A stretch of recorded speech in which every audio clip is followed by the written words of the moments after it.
একদিকে টানা বৃষ্টি আর উজান থেকে নেমে আসা ঢল, উত্তর পূর্বাঞ্চলের হাওর জুড়ে এখন এক অদৃশ্য প্রতিযোগিতা, প্রকৃতির সঙ্গে কৃষকের লড়াই।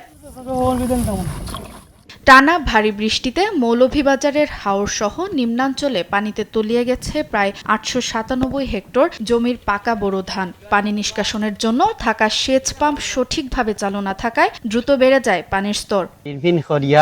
খুব কষ্টর বিনিময়ে ক্ষেত করছেন, কিন্তু পানির দা এখন ধান খাট থাকার ধান পানির মুড়ো। আমরা ভাম্পও যাই, ভাম্পে পানি হয়েছে না, এই কারণে হাজার হাজার কেউ 50 কি, 30 কি, 10 কি, আর একটা ধান তোলা যায় না। ভাই আমরা আর অবস্থা রয়েছে না ভাই, 50 টিকা জায়গা করছি ভাই, খরচ মরচ করিয়া ভাই এখনকার উপায় নাই ভাই। সারা নিচে কি ভাই পানি নিয়ে জায়গা করছিলাম প্রায় 20 কিয়ারের মতো, 2 কিয়ার জায়গা মাত্র খাটো হয়েছে। পানির তনে ধান তুলতাম বুড়াইয়া নাও দিয়া, কিন্তু পানি যদি ইসতো তাইলে আমরা এই ক্ষতিগ্রস্ত হইতাম না।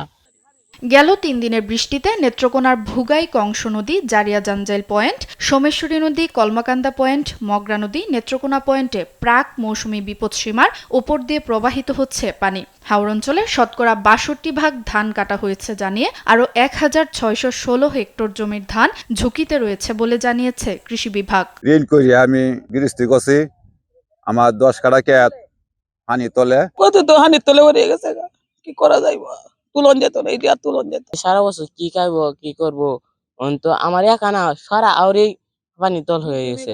সুনামগঞ্জের মধ্যনগরের আবিদনগরে জিনারিয়া বাঁধ ভেঙে হাওরে পানি ঢোকায় একরের পর একর ধান ক্ষেত পানিতে তলিয়ে গেছে। অনেকে আগে ভাগে ধান কেটে জমিতে রাখলেও টানা বৃষ্টিতে শুকাতে না পেরে দেখা দিয়েছে নষ্ট হওয়ার শঙ্কা। আমরা তো ধান মান গেছি সপ্তাহ, এখন খালি খেরের আশায় খালি মানছে হাতড়িয়ে বাতরিয়া খাটের ধান ফান তো তুলমুতুর হতো, আমরা যে গরু আছে গরুই ফেলা এখন সম্ভব। বোরো ধান ঘরে তোলার সময় টানা বৃষ্টিতে অনেকটাই ফিকে কিশোরগঞ্জের হাওর অঞ্চলের মানুষের স্বপ্ন। সবচেয়ে বেশি ক্ষতির মুখে অষ্টগ্রাম উপজেলার খয়েরপুর আবদুল্লাপুর ইউনিয়ন। খোয়াই নদীর পানি বেড়ে ফসলের ক্ষেতে ঢুকে পড়েছে পানি, এতে ধান কাটতে না পারায় চরম দুশ্চিন্তায় কৃষক। ফিন করে জমি করছি, জমিটির আশা ছিলাম, এখন এই যে অকাল বন্যায় আর বৃষ্টি অধিকাংশ জমি গেছে পানির নিচে। এখন তো আমরা জমি আমরা তোলার মতো কোনো ব্যবস্থা নেই, ফাইনাল হয়ে যাচ্ছে। বাড়ি এলাকা 6 মাসে একটা ফসিল, ওখানে যে আমরা বাল বাচ্চা লোক খায়াম এটার ভাবনা। এরপরে মনে করেন আমরা যে মাঠের মাঝে ধান তুলছি, এই মাঠে তো পানি।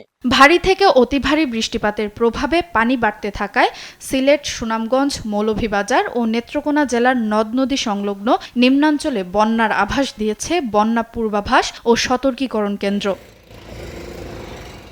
সুপ্রিয়া তৃষা, নিউজ ডেস্ক, দেশ টিভি।